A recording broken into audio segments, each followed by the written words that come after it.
Bonjour à toutes, bonjour à tous et bienvenue sur le blog lebarbecuerafa.com. Aujourd'hui, une vidéo sur le marteau de Thor.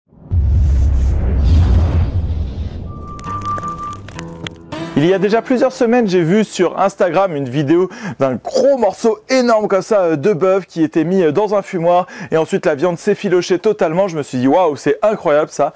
Et lors de détour, lorsque j'ai fait mes courses chez Costco ici en Ile-de-France, et ben j'ai trouvé de la viande française charolaise, label rouge, mais avec exactement cette découpe. Donc c'est un jarret de bœuf, un jarret marteau exactement. Je vous montre exactement comment le faire dans cette vidéo. Voilà la pièce de bœuf, regardez-moi ça. Alors ici je l'ai trouvé à Costco, c'est marqué jarret marteau, marteau de Thor. On retrouve régulièrement sur les différents réseaux sociaux. Donc c'est une viande label rouge charolaise. Alors ça me fait plaisir de trouver donc déjà à Costco des viandes françaises, mais également que en France on puisse trouver des découpes aussi spéciales que ça. Alors je me demande qui le fait normalement, parce que franchement si j'avais pas vu ça sur internet j'aurais pas trouvé, mais regardez-moi ça comment c'est gigantesque.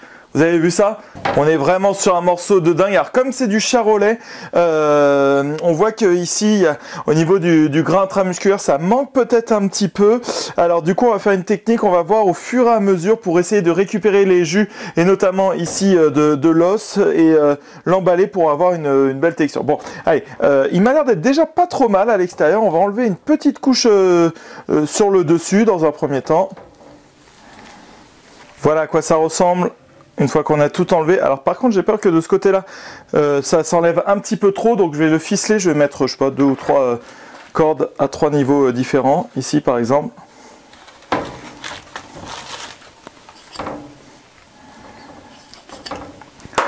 Ensuite comme c'est du bœuf, moi j'aime bien venir mettre un petit binder à base de vinaigre de cidre avant de pouvoir mettre le rub dessus. Voilà, on en met bien partout. Et là, en rub, j'ai quoi? J'ai un petit mélange brisket Lone Star Beef de chez Pit Boss. Bon, on va le tester, hein, on va voir ce que ça donne. On en met bien vraiment partout. Voilà, donc c'est un mélange, tous les mélanges de type paprika, poudre d'ail, poudre d'oignon, poivre, sel, les mélanges de type SPG, toutes les déclinaisons comme ça fonctionnent très très bien avec du bœuf. Hein. Voilà, souvent on me demande Rafa quand est-ce que je sais que j'ai mis assez de rub, c'est quand on ne voit plus beaucoup de viande comme ça. Allez, on en voit un tout petit peu ici, donc on peut remettre un petit morceau, voilà. Et là on sait qu'on a mis suffisamment de rub sur une pièce de viande quand on ne voit plus du tout la viande en elle-même. Et ben voilà, on est bien là, direction le fumoir. Aujourd'hui, on va utiliser un bullet smoker, un fumoir vertical, fumoir à eau, ça s'appelle également. Ça fait très longtemps que je ne l'ai pas utilisé, pourtant ça fait 7 ans que je l'ai. Il n'a quasiment pas bougé. Je vais vous redonner quelques petites astuces pour ce type de fumoir qui marche vraiment bien avec une capacité de dingue. On commence par venir mettre un lit de briquette ou de charbon, moi j'aime bien, ainsi qu'une cheminée comme ça. Donc ça c'est la première partie avec 3 niveaux, 3 petites ailettes aux alentours pour venir gérer le flux d'air. Donc plus on ouvre, plus ça va monter en température, plus on ferme, plus ça va appauvrir le milieu en oxygène. Donc la gestion est vraiment très simple avec ce type de fumoir. Ensuite je vais positionner la deuxième partie. Alors là c'est le modèle 57, donc il est un poil lourd quand même. Voilà. Et donc ici on a une trappe. Quand on l'ouvre, alors c'est le gros défaut de ça, c'est qu'il y a un peu du jeu partout, mais ça fonctionne vraiment bien. Et ici il y a un grand bac à eau, alors on le voit pas très bien mais voilà, ici c'est un grand bac à eau où je vais pouvoir mettre quasiment 10 litres d'eau ici avec une grille juste au dessus là pour venir mettre des aliments et l'autre au dessus. Comme ça contient 10 litres d'eau sur ce modèle Weber Smoky Mountain 57, je le remplis directement avec le jet d'eau ou un jerrycan ou un arrosoir. Je n'ai plus qu'à mettre le chapeau ensuite et du coup là il a vraiment son look R2D2 ou mignon aussi on dit, et j'ai choisi celui-ci parce qu'il est vraiment haut et va me permettre de pouvoir fumer verticalement le marteau de Thor, bien qu'on puisse le faire aussi à l'horizontale. Je ferme ici et quand c'est à 90 degrés, 100 degrés, je peux mettre l'aliment ici à l'intérieur. Ici sur le côté on retrouve une petite pièce, vous voyez, qui fait partie des pièces un peu usées au fur et à mesure. Oula, c'est déjà très chaud. Pour venir mettre une sonde, donc voilà, il suffit tout simplement de venir passer la sonde ici et ça rend un peu hermétique pour voir la température toujours à hauteur de grille comme j'aime bien moi. Et c'est bon, je peux venir disposer le marteau de Thor ici au plein milieu du fumoir, insérer une sonde et je remets le couvercle. Bien que le fumoir ici soit en acier émaillé, donc comme tous les barbecues Weber, etc. Donc là d'ailleurs on voit les petites entrées d'air. On va pouvoir mettre du bois, donc en fait il n'y a pas de souci. Si ce bois il touche pas les parois, voilà, on va pouvoir le mettre ici au milieu. Allez, je mets 2 bûches de hêtre, les Woodstock qui sont vraiment super, et on va pouvoir fumer avec un bon goût de bois directement dans ce type de barbecue. Je remets la porte ensuite. Voilà. Et je laisse comme ça. Vous voyez, c'est clairement pas un sous-marin ce barbecue, ce fumoir à eau. Vous voyez que ça fume un petit peu partout ici au niveau de la porte, sur les côtés, mais ça donne quand même un extrêmement bon goût parce qu'il va y avoir vraiment un très bon airflow, c'est-à-dire un flux d'air entrant et sortant assez important, et c'est vraiment le plus important pour que la fumée puisse taper un maximum de fois notre morceau de viande. Au bout de 3 heures, alors regardez, je vous ai préparé, donc on peut faire plusieurs choses.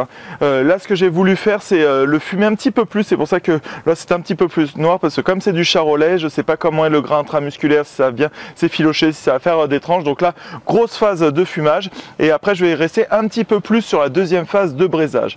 Pour ça, plusieurs possibilités. Soit vous l'enroulez dans du papier aluminium avec un liquide à l'intérieur, dans du papier bouché, ou comme ma technique pour faire du fumon français. Donc ici, j'ai mis du vin. D'ailleurs, je vais en remettre un petit peu plus, du vin rouge avec des oignons, 2 bouquets garnis, et là on va récupérer le jus d'ici là de la moelle.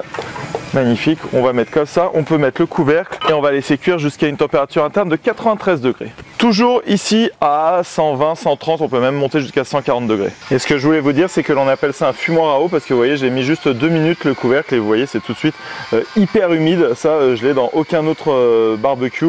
Vraiment, il y a une humidité qui est vraiment incroyable là-dessus. Et voilà, on se retrouve ici au bout de... Maintenant, ça fait presque 7 heures de cuisson. Je pensais un petit peu moins quand même. Alors, regardez à quoi ça ressemble. C'est vraiment incroyable. Alors, on va essayer de le prendre comme ça.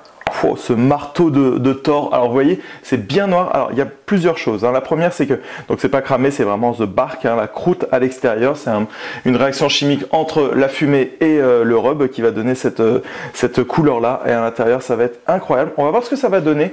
Parce que je vous ai dit, moi, ma première crainte, c'était que c'était du charolais, donc pas forcément hyper connu pour avoir du gras intramusculaire hyper connu. Et on va voir. Ah ouais, ça a l'air d'être pas trop mal, on va pouvoir le couper un petit peu plus, mais ouais, ça s'effiloche pas super, mais pas mal quand même. Allez, on va voir ça de plus proche. Regardez, l'os, il se détache tout seul. Ouh là là là, et là ici, il y a juste un petit tendon. Regardez, voilà, on l'a, il est ici. L'os, regardez, des 2 couleurs, c'est incroyable comment ça s'est enlevé. Et puis du coup, on a pu profiter de la moelle qui est ici, là, qui est dans le jus. On va se régaler vraiment. Bon, alors au final, j'ai essayé de l'effilocher. Alors vous voyez, c'est pour ça que c'est très important, même quand vous avez n'importe quelle viande, d'avoir la possibilité d'avoir le maximum de gras intramusculaire, parce que là, ça va manquer un petit peu pour s'effilocher. Voilà, on peut, mais c'est pas top. Écoutez, on va le couper en tranches, on va quand même voir ce que ça donne, parce que ça a l'air d'être assez impressionnant. Ouais, c'est quand même très juteux après ces 7 heures de cuisson. Regardez ici. Et bah parfait. Allez, la dégustation maintenant.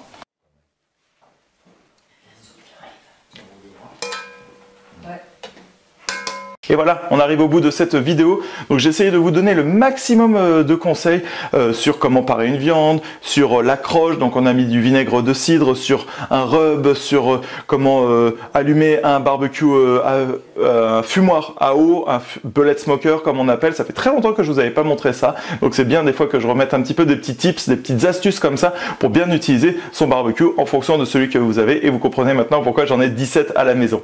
Par contre, vous avez vu qu'au niveau de la viande, donc là vous avez vraiment une humidité qui est incroyable grâce à ce type de barbecue, un flux d'air incroyable, mais la viande reste quand même l'élément principal. Alors vous voyez ici, j'ai un tout petit morceau, regardez, on va quand même pouvoir un petit peu l'effilocher, c'est tendre, c'est bien, c'est bon.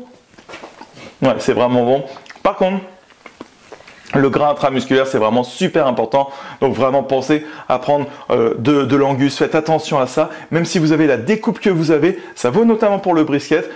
Pour pas avoir cette impression de bœuf bourguignon fumé, prenez vraiment de la qualité avec du gras intramusculaire, c'est vraiment le plus important, même si vous avez un bon rub, un bon barbecue, un bon airflow, tout ce que vous voulez.